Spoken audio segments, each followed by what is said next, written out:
everybody, today I'm going to show you a really cool technique that I used recently on creating quilts. Now, one thing that's really important if you're doing any sort of quilting is to have the right sewing machine foot. Now, this sewing machine foot is a 1/4 inch hem. It is short because after this little edge piece here, that you are exactly 1/4 inch away from the edge of the fabric. As you can see right here, bottom of my fingers, here's 2 pieces of fabric, or just together, the vertical going process. And then as you can see, all the way down is exactly 1/4 inch from the edge. And that helps you save fabric and time and energy and getting straight. And so this is one of my great quilting projects I'm going to show you. So I'm going to take 2 pieces of my general fabric strip cut and 2 lines that you edge up, each other, and then we're going to do a little bit, and then you can see and then the press here. So this is what I'm not sure we can see that right there on the edge. Then what I'm going to do is as long as you just go 2 pieces of fabric, you can store and out and break in on per glue. And then we're going to go straight over.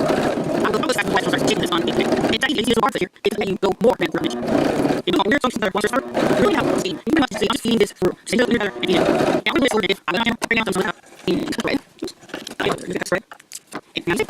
You got perfect fringe and stitch all over to the back. So now that you put it together, now really beautiful action happens on the top. And then next thing you do is we'll go flat. Just go in there and we're going to so it's that easy. This is the 1/4 inch that we started off. And then we'll set it. Now that's that way. So I just stand and it comes slide out. So it is the 1/4 inch. It's fit and it's really interesting on anyone. And I just don't time. And I'm not going to that use on different feet, but not for each one. And all I'm going to say are so easy. How these little extra. I'm not saying right. So these little big bits. So if you're closing or whatever, you want to get 1/4 inch of things. Yeah, this looks like will work people. And I see something to be actually like Amazon. And Amazon has to random for so I would say like for I think for $50 or $99 in some stores, like $50 or $99 in some stores, like something like that. But do you work it is try out and you'll have fun.